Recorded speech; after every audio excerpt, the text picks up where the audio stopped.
Com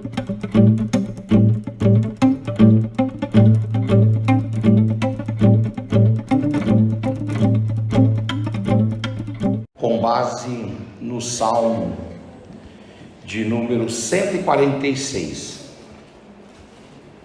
Salmo 146. O tema da nossa palestra aqui é valorizando a vida, ok?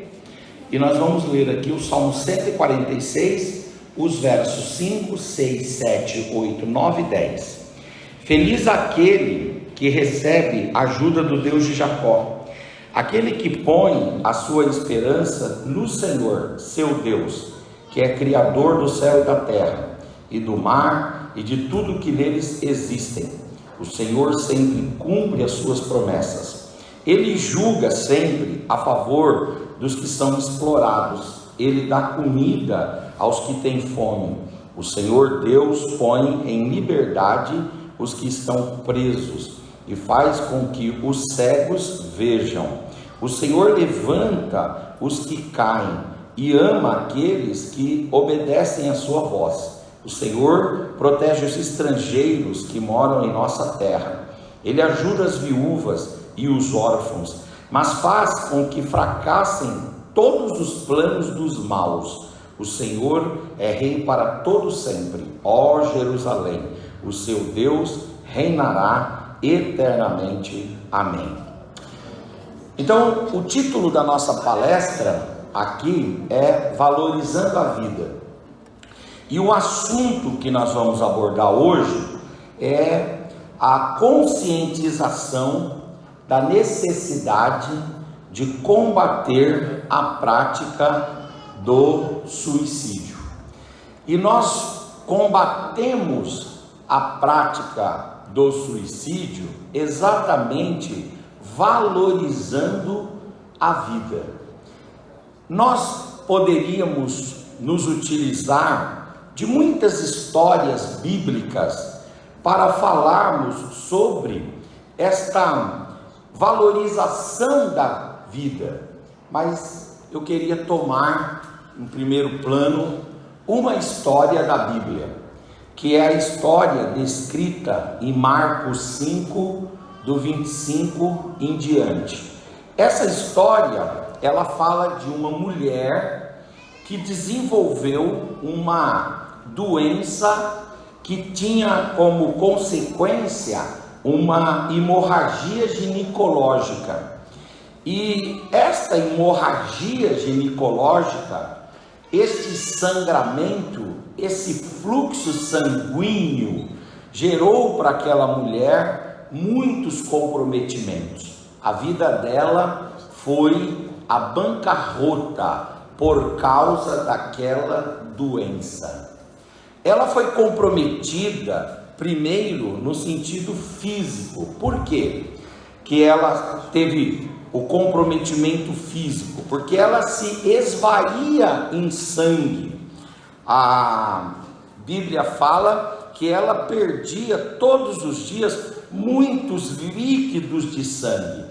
E ao expor-se àquele fluxo hemorrágico ginecológico diário, ela se expunha também a muitas doenças. Então ela tinha um sério comprometimento físico. Mas ela não tinha apenas um comprometimento físico, ela tinha também um comprometimento emocional. Porque ela tinha um fluxo de sangue, porque ela tinha uma hemorragia que não se estancava, ela acabava tendo uma baixa autoestima. E por quê? Porque ela não se sentia amada, ela não se sentia aceita, ela não se sentia pertencente, e como resultado disso, as suas emoções foram sendo afetadas. Ela sentiu tristeza, ela sentiu angústia, ela sentiu revolta, ela sentiu decepção, ela sentiu frustração e por consequente, ela desenvolveu aquelas enfermidades que são enfermidades e patologias emocionais mais graves, como por exemplo síndrome do pânico, como por exemplo depressão e ausência total de perspectiva de vida. Então vejam que por causa daquele fluxo hemorrágico ela teve comprometimento físico, por causa daquele fluxo hemorrágico ela teve um comprometimento emocional na sua psique, na sua alma, no seu interior, nas suas emoções. Bom, mas ela também teve comprometimento familiar. Por quê? Uma mulher com aquele fluxo de sangue naquele tempo e naquela cultura, ela não conseguia manter um relacionamento conjugal. Então ela teve, com certeza, se ela tinha sido casada, problemas no seu casamento. Ela, numa situação dessa, não podia ter uma vida íntima, uma vida sexual ativa, segundo a lei e segundo a cultura e segundo a higiene, né? Ela não podia ter uma vida sexual ativa, logo isso lhe atrapalhava na sua vida conjugal. Então ela não conseguia manter o casamento. Não conseguindo manter o casamento com aquela situação de infertilidade, muito provavelmente ela viveu sem filhos. A Bíblia não fala de filhos dessa mulher, então ela não teve filhos. Sem filhos, ela não tem continuidade da sua genealogia. Sem filhos, ela não tem continuidade do seu sobrenome. Sem filhos, ela não tem capacidade de proteger os seus próprios patrimônios. Então, ela teve um comprometimento familiar.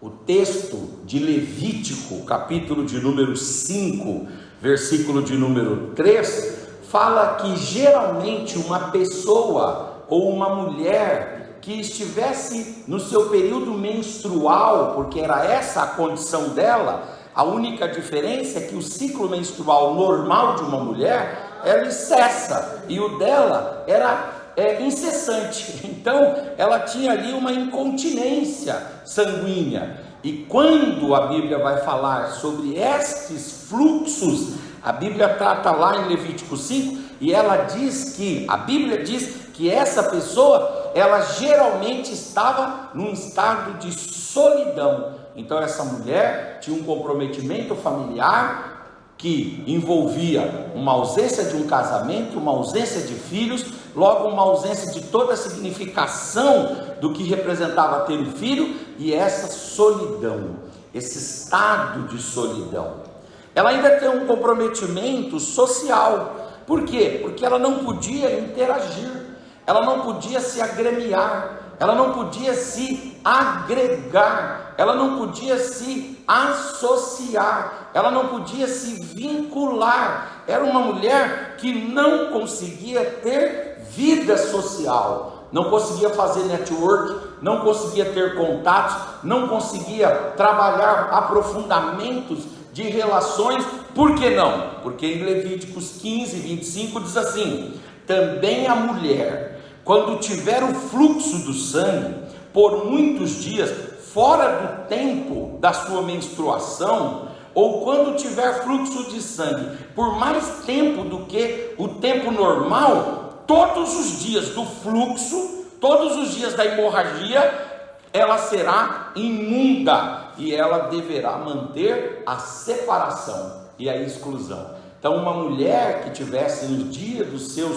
costumes femininos, ela não vivia agremiada, ela não vivia na fraternidade, ela não vivia na sociabilidade, ela não vivia na comungação. Essa moça aqui, provavelmente, ela tinha um comprometimento social muito grande.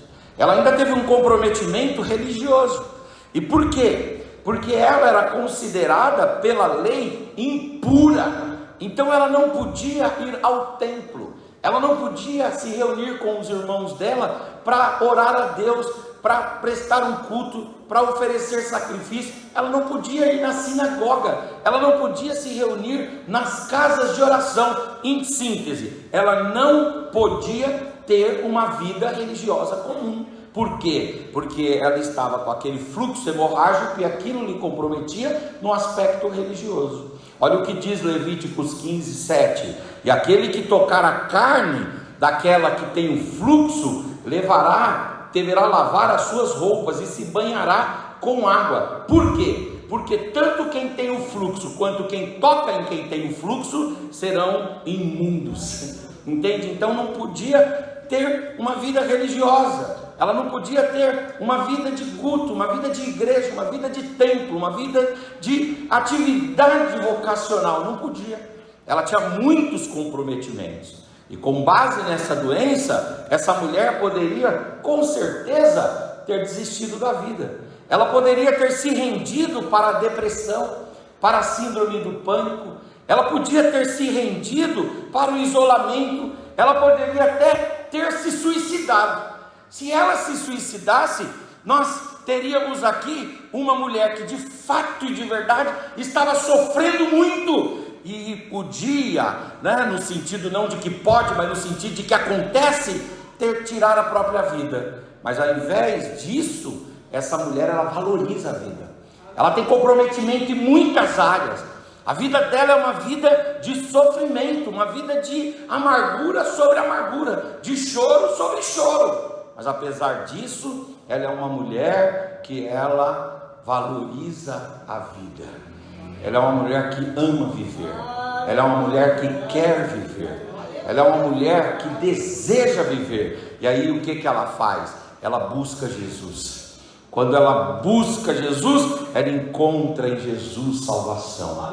Ela encontra Jesus perdão para os seus pecados.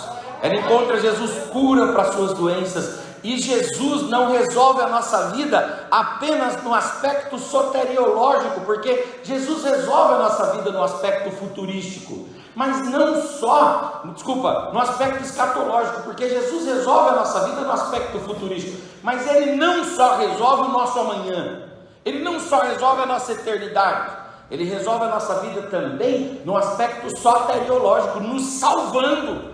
Mas não só nesse aspecto, Jesus também nos devolve a saúde física, a saúde mental, a saúde emocional, a saúde espiritual. Jesus nos dá a capacidade de viver em família, de ter relacionamentos conjugais, de ter filhos, de estruturar a nossa casa. Jesus vai restaurando a nossa vida, nos dando uma família, uma igreja, um conjunto de amigos, um povo para pertencer. Jesus vai dando significado e sentido à nossa vida, de modo que ela fez muito bem quando ela, diante de todas as suas afetações, ela procurou Jesus. E ela encontrou em Jesus resposta e solução para tudo. Ela não só buscou Jesus, ela aprofundou esse relacionamento tocando em Jesus. Tem gente que está na igreja, mas nunca teve uma experiência pessoal com Jesus. Principalmente vocês adolescentes. Eu sou pastor de adolescentes lá. Eu dou aula de escola dominical para os adolescentes. Eu prego muito para adolescentes. E qual que é o problema do adolescente? Ou não é que é o problema, é o que vocês têm que se atentar, que é o seguinte: muitos adolescentes vêm para a igreja por causa dos pais. Muitos adolescentes vêm para a igreja porque são trazidos pela cultura familiar. Mas a fé cristã, ela não é passada no sentido pessoal, de um filho para o pai, ou do pai para o filho, de forma cultural, dessa familiar. Não, a fé cristã, ela precisa ser experimentada de modo pessoal. É bom que o pai traga o filho para cá. Por quê? Porque o filho aqui vai ser evangelizado. O filho aqui vai ouvir os hinos da harpa, vai ver a leitura oficial, vai se acostumar com os símbolos, ele vai ser catequizado, ele vai ser iniciado na fé. Mas isso não basta para desenvolver uma vida de relacionamento com Jesus. Você, adolescente que está me ouvindo, você precisa tomar uma decisão pessoal com Jesus. Você precisa receber Jesus e fazer como essa mulher que toca em Jesus e tem a sua própria experiência com Jesus. Aleluia! Você pode viver por um tempo sobre os argumentos e sobre as bases da fé do seu pai e da sua mãe por um tempo, mas chega um momento de você decidir. É você que tem que decidir, é você que tem que vir à frente, é você que tem que se render, é você que tem que se entregar, é você que tem que abrir o coração, é você que tem que pedir perdão, é você que tem que se prostrar, é você remando contra a maré, lutando contra todos os reveses, que deve baixar aos pés de Jesus e tocar e ter a sua própria experiência. Aleluia, glória a Deus. Eu estou falando aqui para adolescentes que querem ter experiência com Jesus. Alguns já tiveram, aleluia, e outros terão, de modo que nós vamos ter a nossa própria história para contar a respeito do nosso encontro com Jesus. Fala para esse adolescente: tenha a sua própria história para contar sobre o seu encontro com Jesus. Aleluia, glória a Deus. Como é que foi o seu encontro com Jesus? Você tem que ter sua própria história. Aleluia, glória a Deus. Essa mulher teve, né? Outra coisa, ela buscou Jesus, tocou em Jesus e recebeu de Jesus virtude. Quando nós estamos aqui na igreja, nós estamos recebendo de Jesus virtude.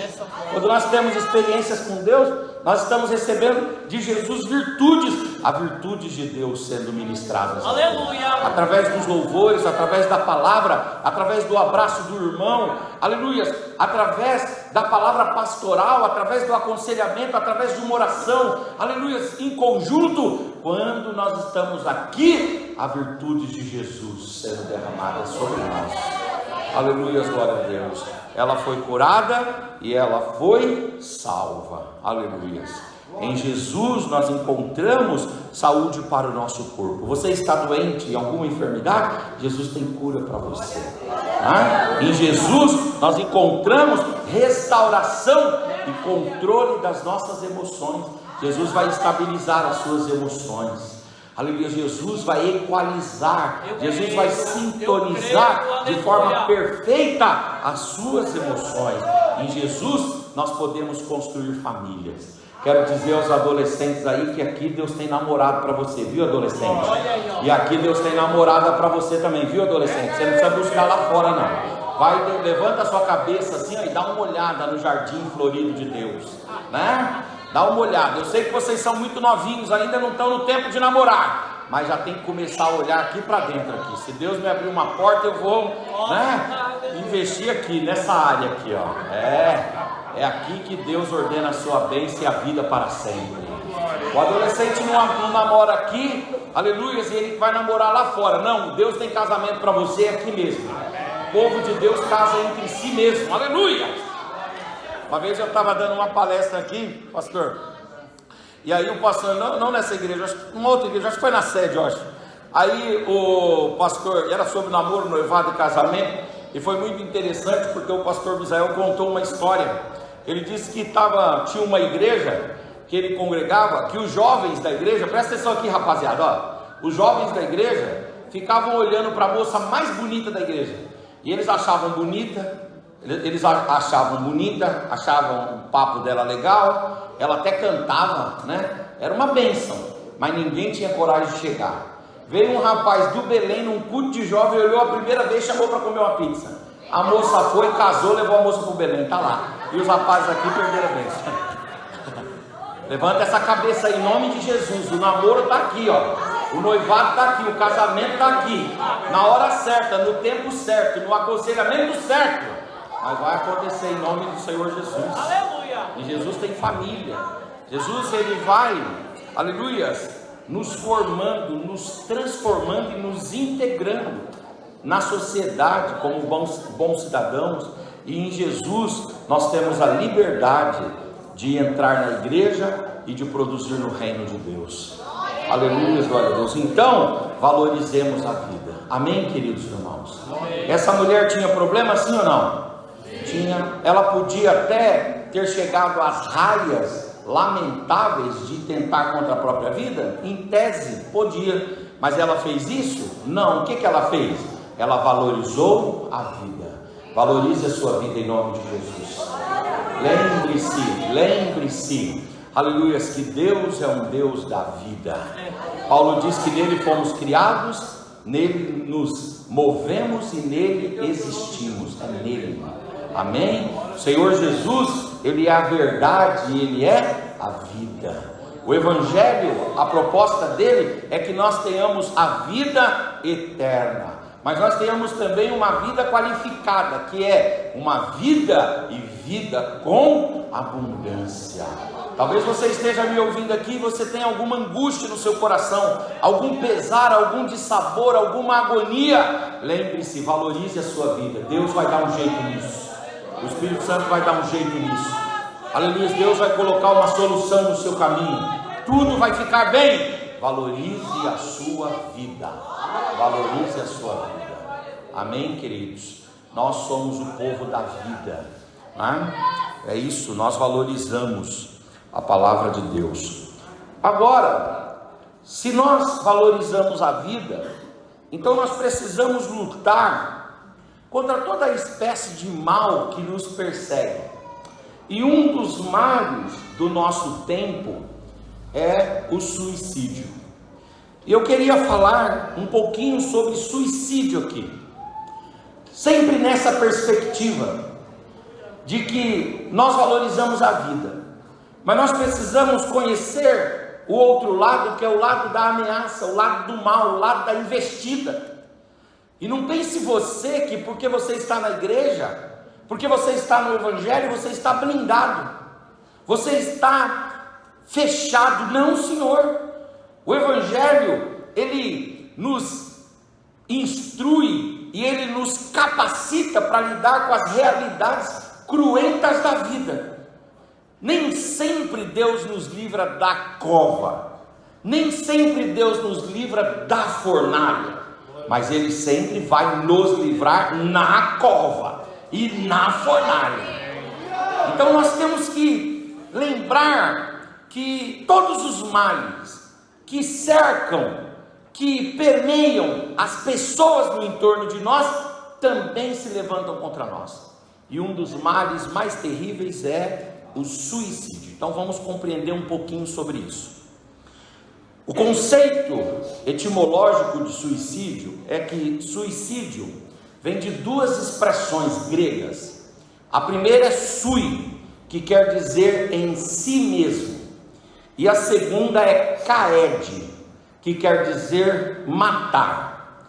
Então, suicídio, de forma etimológica, quer dizer matar a si mesmo.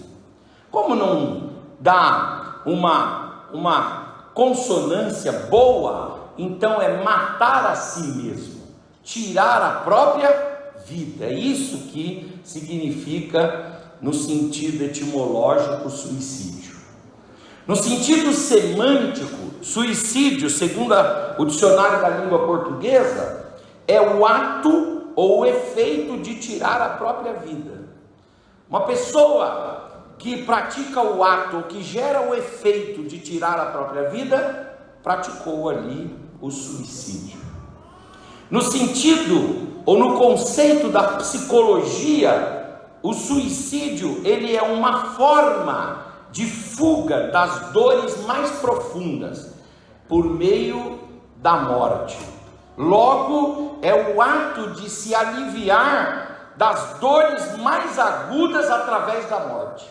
A psicologia diz que para o suicida, o suicídio, ele é um escape, uma tentativa de se livrar de uma angústia muito profunda que ele sente. No conceito jurídico de suicídio, nós temos o artigo 122 do Código Penal, e lá fala do suicídio não como crime. No Brasil, o suicídio não é crime. Alguns doutrinadores do direito conceituam dizendo que o suicídio não é crime, apesar dele ser um ilícito. Mas o Código Penal não traz o suicídio como crime. O Código Penal traz um crime relacionado ao suicídio, lá no artigo 122, que é a incitação ao suicídio, que é induzir ao suicídio, e que é fornecer meios para que alguém se suicide. Então, se uma pessoa incita outra a tirar a própria vida, é crime. Essa incitação ao suicídio é crime. Se uma pessoa fornece meios para que a outra pessoa se suicide, então esse ato, essa ação, essa conduta, esse verbo de fornecer meios para que a pessoa vá e faça, então aqui tem um crime. E por fim, o induzir, que é ir lá e conduzir a cabeça da pessoa de uma forma que ela tire a própria vida. E por que no conceito jurídico o suicídio não é crime? Porque há uma lógica jurídica aqui. Qual é a lógica? Que o indivíduo já recebeu a pior de todas as penas. Qual é a pior de todas as penas? A pena de morte. Se ele tirou a própria vida, ele já recebeu, ele já se apenou, né? Então, no conceito jurídico, suicídio não é crime, mas incitar, induzir e fornecer meios é crime. No conceito sociológico, segundo Émile Durkheim, ele vai falar a respeito de suicídio da seguinte forma: ele vai falar de suicídio como sendo todo caso de morte que resulte direta ou indiretamente de um ato positivo, quer dizer, comissivo, aquilo que a pessoa faz, positivo, ou de um ato omissivo, de um ato negativo da própria vítima. Então, sempre que uma pessoa ela fizer alguma coisa que resultar na sua própria morte, com a intenção de que resulte na sua própria morte, para a sociologia, aqui está um suicídio. Não importa o que ela faça, se ela agir com a intenção de gerar a própria morte, ou se ela deixar de fazer alguma coisa, e esse deixar vai resultar na sua própria morte, para o Émile Durkheim, para a sociologia, aqui já está a prática do suicídio. O Émile Durkheim, ele dizia que existem 3 tipos de suicídios. O primeiro tipo é o suicídio egoísta. O suicídio egoísta é quando a pessoa acredita que ela não cabe nos ambientes. Ela diz que ela não cabe perto das pessoas, que a sua vida não ajuda ninguém, somente atrapalha. Então ela, para se livrar daquele sentimento de que ela não contribui, não ajuda, não traz nada de positivo, ela se suicida. Émile Durkheim disse: esse suicídio é o chamado suicídio egoísta. Existe um outro tipo de suicídio, que é o suicídio altruísta. O suicídio altruísta, ele acontece quando a pessoa tira a própria vida, pensando que com isso estará beneficiando alguém ou beneficiando a própria sociedade. Em algumas literaturas, ele é chamado de suicídio redentivo, que é quando você faz algum tipo de esforço no afã de livrar o outro, e ali está a auto-entrega, ali está a auto-imolação, a auto-oferta, ali está o suicídio altruísta. E o Émile Durkheim vai falar de um terceiro tipo de suicídio, que é o suicídio anômico. Anomia quer dizer desorganização. O suicídio anômico é aquele suicídio que acontece quando a pessoa está sob forte emoção. Ela passou por algum problema, ela atravessa alguma crise, ela está envolvida numa turbulência muito grande na vida, seja de qual área for, e ela fica tão tomada por aquilo que a vida toda dela se desajusta e ela entende que a melhor coisa é tirar a própria vida.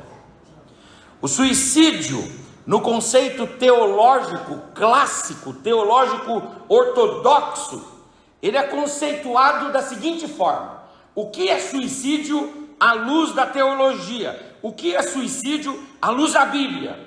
A teologia conceitua o suicídio como uma prática pecaminosa de atentar contra um presente de Deus que é a vida. Então, para a teologia, o suicídio, ele é prática pecaminosa. Se nós formos olhar nos manuais teológicos, em regra, eles vão apresentar o suicídio como uma expressão da pecaminosidade humana, uma faceta da queda humana, uma demonstração do distanciamento do homem para com Deus. O suicídio, ele é um pecado.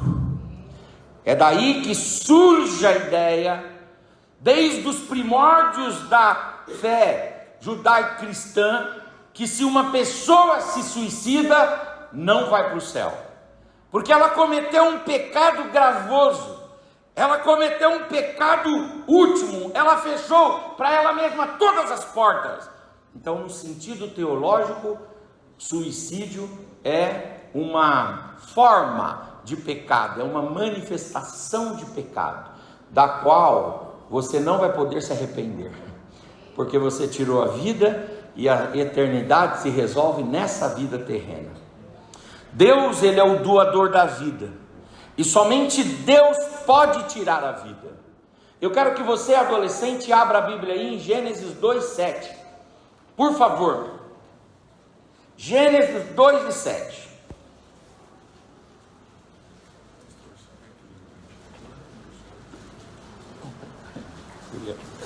Gênesis 2:7. Os irmãos acharam? Amém. Diz assim: e formou o Senhor Deus o homem da onde? E soprou em suas narinas o quê? E o homem foi feito por Deus o quê? Então quem doou a vida aqui foi Deus. Agora eu quero que você abra a sua Bíblia aí, por favor.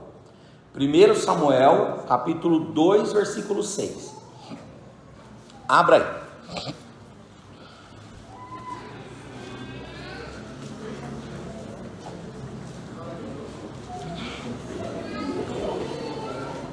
Diz assim, 1 Samuel 2,6, ok? O Senhor é quem tira a vida, e o Senhor é aquele que a dá, que faz descer a sepultura e que faz tornar a subir dela. Quem é que tem a capacidade de doar a vida? É Deus. E quem é que tem a capacidade e a liberdade de tirar a vida? É Deus. Só Deus pode tocar na vida do homem. Agora eu quero, por gentileza, que você abra aí Jó 33:4. Nós vamos ficar nesses versículos aqui, Jó 33:4. Nós podemos ler todos juntos esse texto no 3? Jó 33:4. No 3, 1, 2 e 3. O Espírito de Deus me fez, e a inspiração do Todo-Poderoso me deu vida. Aleluia, glória a Deus. Glória. Você está vivo porque Deus te fez. Você respira porque o Espírito de Deus está sobre você. De modo que quem nos deu a vida foi Deus. Quem nos sustenta a vida é Deus. Quem detém o direito sobre a vida não é o sujeito, não é você. Você não tem direito sobre a sua vida. Aleluia. Quem tem direito sobre a vida não é a sociedade, não é a União, não são os estados, não é o Distrito Federal, não são os municípios, não é o Poder Judiciário, o Executivo, o Legislativo, a OAB, o Ministério Público, não são as autarquias, não são as empresas privadas e empresas de economia mista, não é o Estado. Quem detém o direito sobre a nossa vida não somos nós, não é o sujeito e nem a sociedade. Quem detém o direito sobre a vida é única e exclusivamente Deus. Aleluia! Deus é quem dá a vida e Deus é quem tira. Deus é quem leva à sepultura e Deus é quem faz subir dela. E por quê? Porque nós somos feitos por Deus. Aleluia, graças a Deus. Deus é quem nos sustenta. Deus é quem nos sustenta.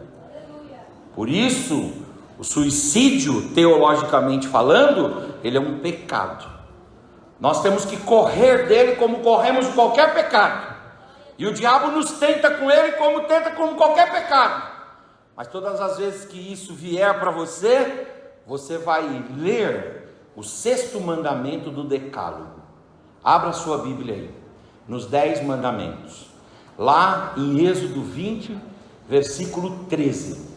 E você vai decorar esse 6º mandamento aí, que é o 6º mandamento dos 10 mandamentos, que traz essa primazia, essa iminência, essa proeminência, essa fundamentalidade da vida. Olha o que diz aí, vamos ler no 3, Êxodo 20, versículo 13, 1, 2, 3, não matarás, não matarás. Então você não tem direito de tirar a própria vida, nós não temos, o homem não tem. Não interessa o que digam os homens, não interessa o que falem os homens, não interessa o quanto incitem a isso. Quem dá a vida e quem tira é Deus e somente Deus. Amém, queridos irmãos? Alguns aspectos históricos relevantes sobre o suicídio. Na Grécia Antiga, o suicídio era punível. Se o sujeito quisesse tirar a própria vida, ele tinha que pedir para a sociedade, porque se ele não pedisse, a família dele perdia o direito sobre os seus bens, porque quem detinha o direito sobre a vida do sujeito era a sociedade. Na Idade Média, sobretudo na Europa cristã, o suicídio em muitas culturas ele era legalizado, mas com a chegada do Evangelho, eles acabaram com o suicídio legalizado, e eles também colocaram a vida nas leis como a cabeça, como o caput das leis, para incentivar a sociedade a valorizar a vida, a colocar a vida como propriedade, colocar a vida como prioridade e dizer: a vida não pertence nem ao homem e nem à sociedade, a vida pertence a Deus, e só Deus pode tirar a vida.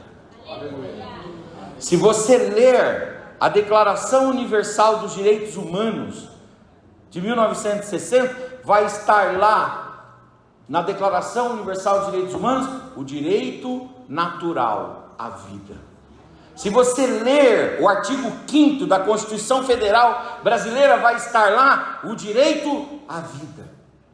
E se você for em qualquer cultura no mundo, você vai perceber que, em regra, sobretudo as culturas cristianizadas, evangelizadas e que foram iluminadas pela palavra de Deus, a vida prevalece, a vida tem prioridade e a vida tem proeminência. Desde 1774, as pessoas no mundo todo procuraram não falar mais ou muito sobre suicídio. Isso porque Goethe lançou um livro chamado O Sofrimento do Jovem Werther. E nesse livro, o personagem principal, que é o Werther, ele teve uma decepção amorosa. E como fruto dessa decepção amorosa, ele tirou a própria vida. Muitos jovens começaram a ler as obras do Goethe.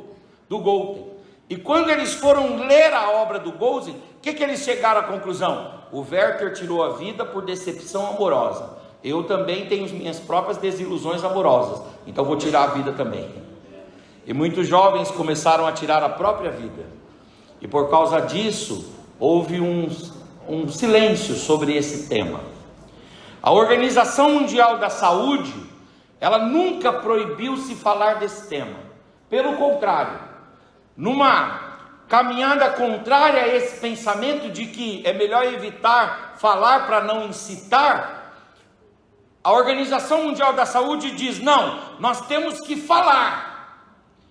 E aí ela passou anualmente a produzir orientações públicas e pareceres para dar uma produção capaz de gerar uma comunicação desse tema de forma que não incentive ao suicídio, mas que conscientize a este perigo.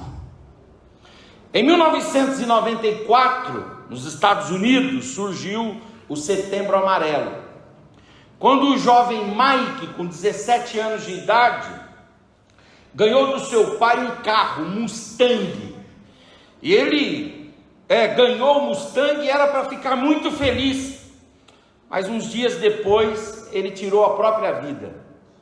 No velório dele, jovem, rico, com um carrão na porta, grandes possibilidades, tirou a própria vida. As pessoas no velório não entendiam como é que o Mike tirou a vida, e elas começaram então a usar uma fitinha amarela no próprio velório, e essa fitinha, ela tinha uma ideia. Qual era a ideia? De nos sensibilizar e nos conscientizar a respeito da gente perceber os sinais do suicídio naqueles que estão ao nosso redor. Porque o menino era jovem, estava bem financeiramente, indo para a universidade, com um carrão que qualquer um de nós aqui gostaria de ter, mas o menino tirou a própria vida. E como que o pai, a mãe, a família, os amigos não perceberam?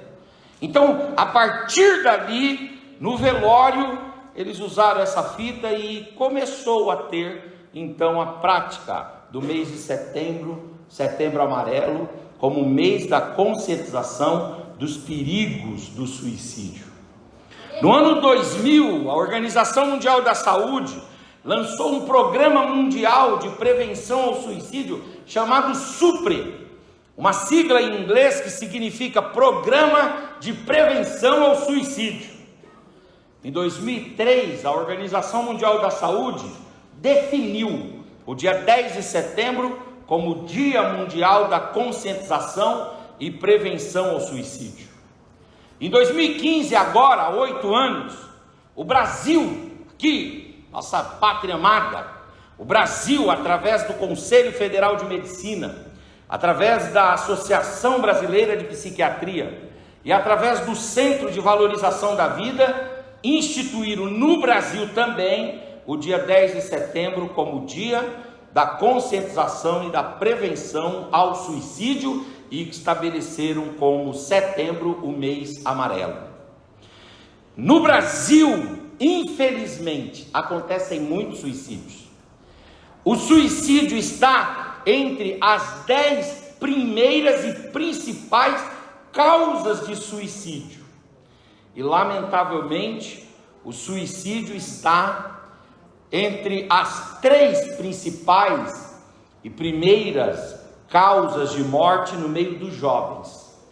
Aonde mais se morre de suicídio é entre os jovens. Os jovens entre 15 e até 35 anos. Essa faixa é uma faixa de grande vulnerabilidade. No mundo inteiro, diariamente, mais de 3.000 pessoas se suicidam. Isso é um dado recente da Organização Mundial da Saúde. Uma pessoa se suicida a cada 40 segundos.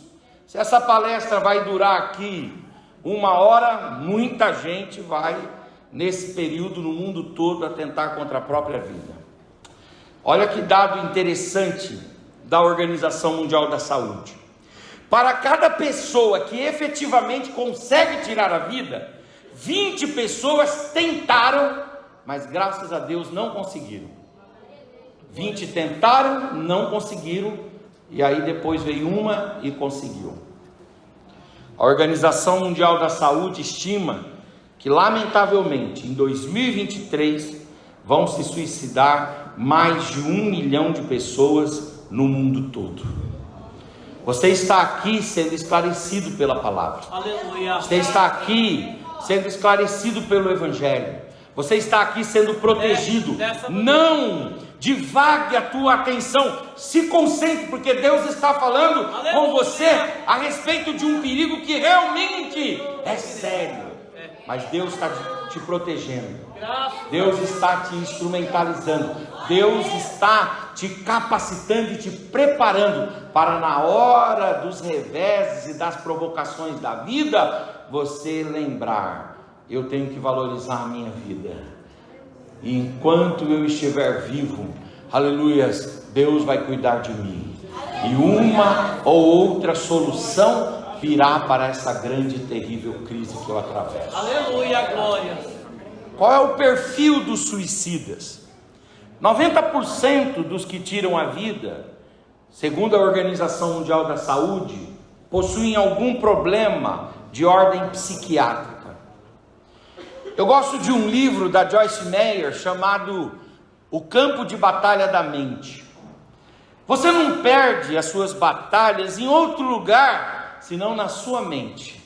Aqui está a sua arena, aqui está o seu coliseu, aqui está o seu estádio de futebol, o Bernabéu, aqui está o Camp Nou, aqui está o La Bombonera, aqui está a sua arena, e é aqui que o Senhor quer te ungir. É aqui que o Senhor quer te esclarecer, é aqui que o Senhor quer tocar. O Senhor quer tocar nos seus pensamentos, no seu intelecto, na sua psique, na sua alma, na sua mente.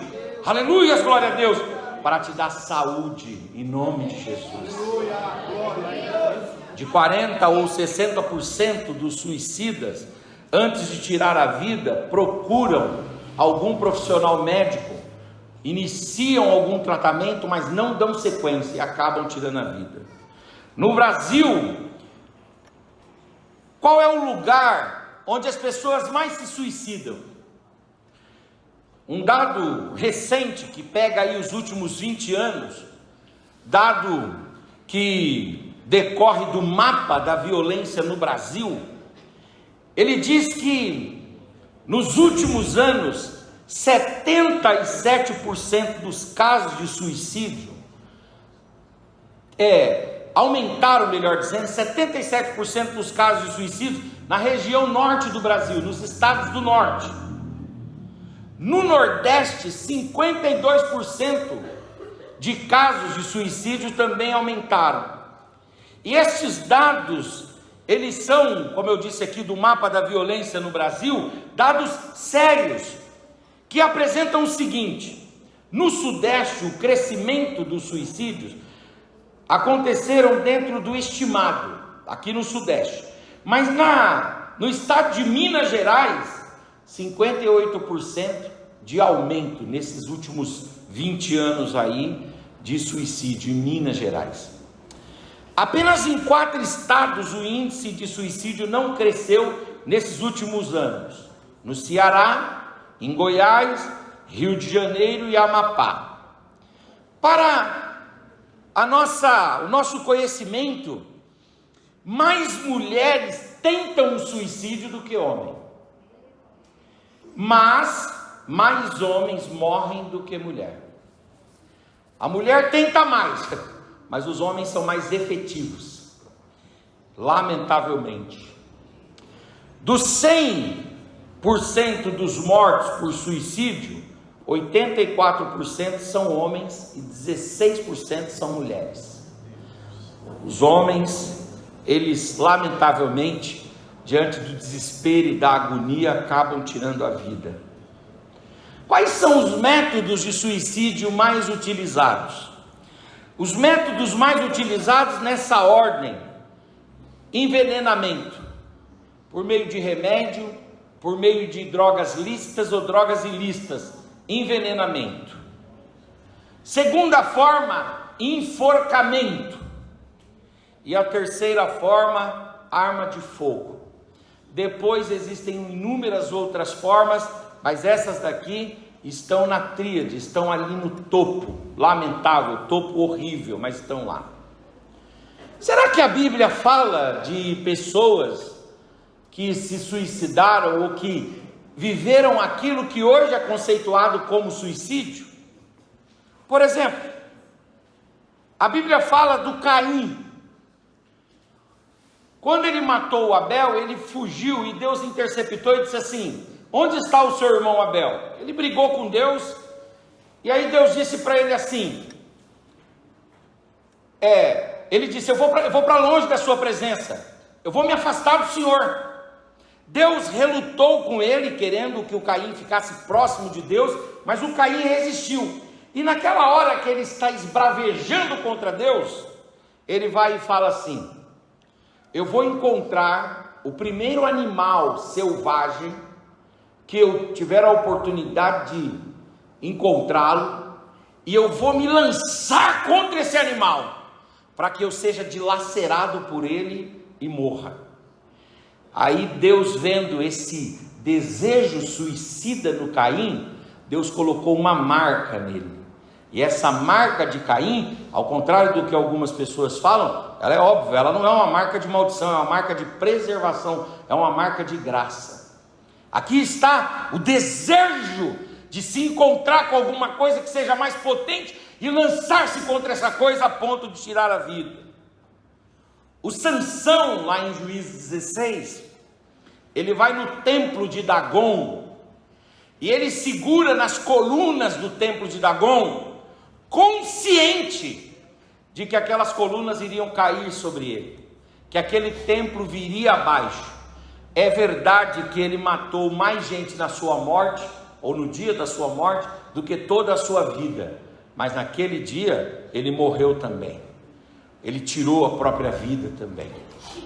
O Saul, lá em 1 Samuel 31, depois de enfrentar os filisteus e perder a guerra, ele ficou sangrando num canto, mas ele estava vivo. Ele se levantou, colocou a espada no chão com a ponta para cima, e ele se lançou naquela espada a ponto das suas vísceras serem expostas. O Saul cometeu o suicídio. O Judas, depois de entregar Jesus e vender Jesus, a Bíblia fala lá no Evangelho de Mateus, que ele se afastou e foi se enforcar. E ele não só se enforcou, mas ele cai e as suas vísceras se abrem. Ele tira a própria vida. Você que está me ouvindo aqui deve lembrar que esse mal perseguiu homens gigantes de Deus.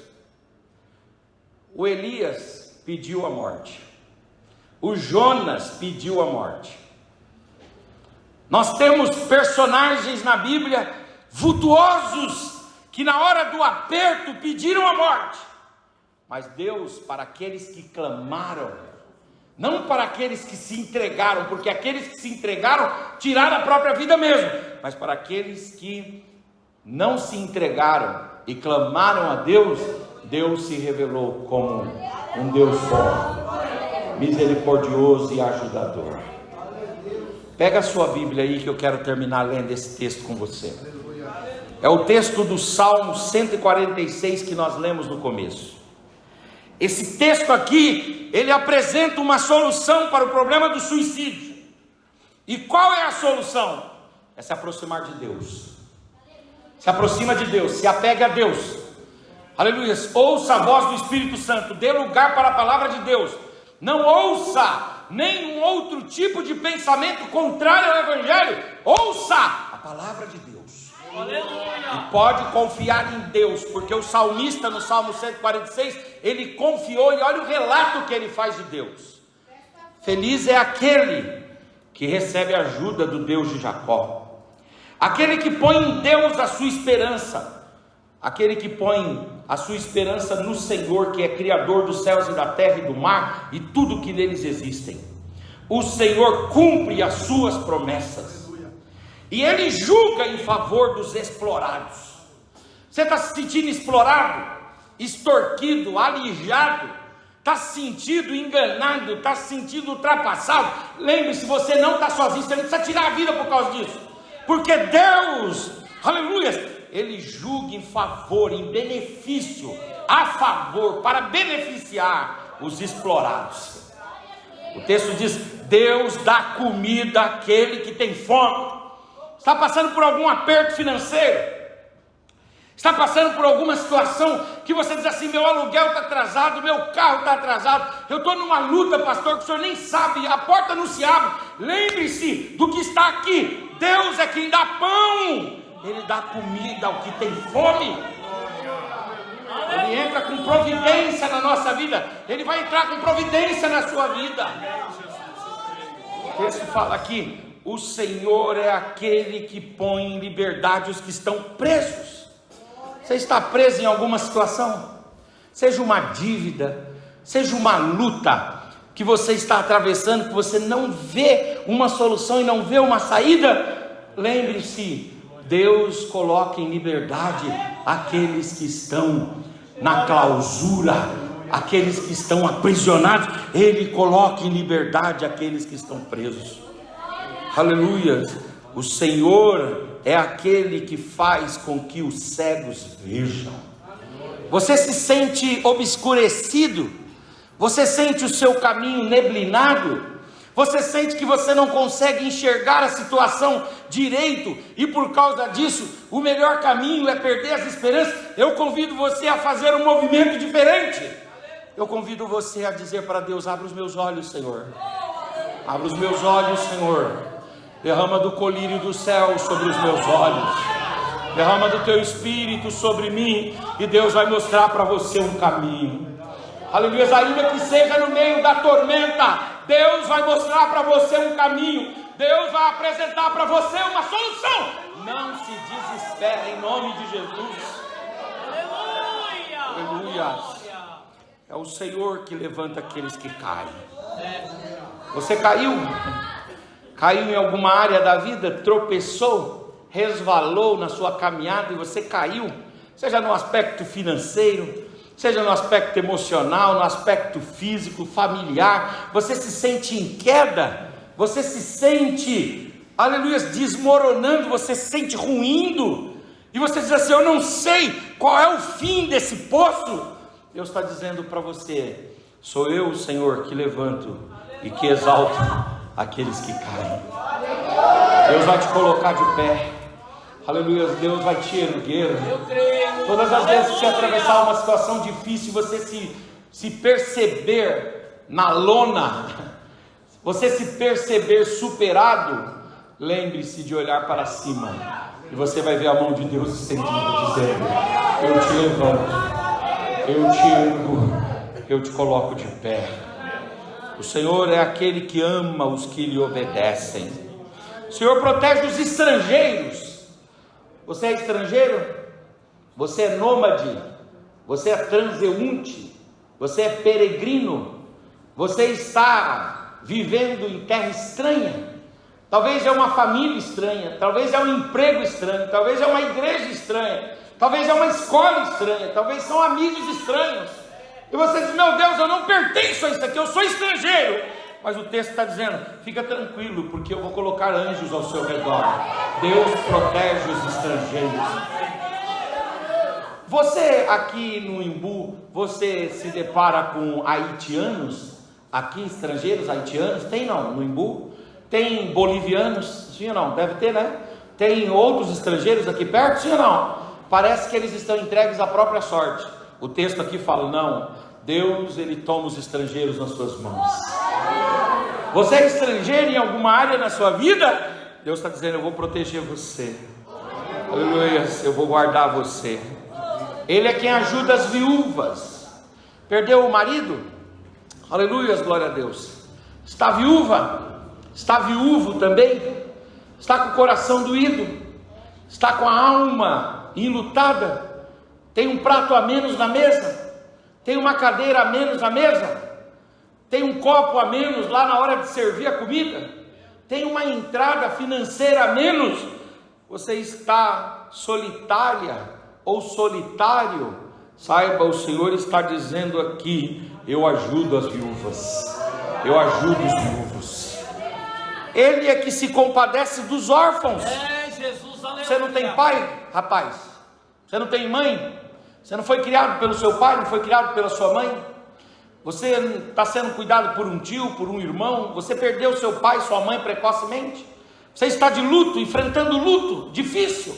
A dificuldade da separação física não é fácil, imagina a sua dor. Eu com 39 anos perdi meu papai ano passado e eu sinto demais a falta do meu pai.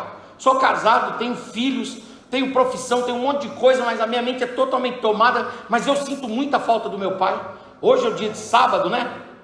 Sábado é um dia difícil para mim, porque ainda é relativamente recente, e sempre sábado ele me chamava para comer uma feijoada. Ô paizinho, né? O telefone não toca mais. É duro ser órfão, não é fácil não. Mas o Senhor está dizendo aqui: eu ajudo os órfãos. Aleluia. Você é órfão? Aleluia. Você não teve a oportunidade de conviver com seu pai, com a sua mãe, você não teve essa figura emblemática na sua vida. Deus está dizendo: você não está sozinho, eu estou do seu lado, eu vou te ajudar. Aleluia, glória a Deus. Eu faço, olha o texto aí, ele diz assim: eu faço aqueles que são maus terem os seus planos fracassados. Você está cercado de maus, pessoas perversas, pervertidas, pervertoras, corruptas e corruptoras, pessoas malignas, maldosas, pessoas que são ciumentas, invejosas, pessoas que são iracundas, raivosas, sem controle, destemperadas. Fique tranquilo, toda a armadilha preparada contra você. Aleluia, Deus está dizendo: todo plano, todo objetivo, toda tralha, aleluia, toda artimanha, toda articulação contra você, eu vou te guardar e eu vou te ajudar. Em nome de Jesus. Aleluia, glória a Deus. O suicídio, sim, é uma prática do nosso tempo, nos rodeia, mas ele não vai nos alcançar. Em nome de Jesus. Ele não vai te alcançar. Ele não vai te alcançar, porque você tem um Deus nos céus que te guarda.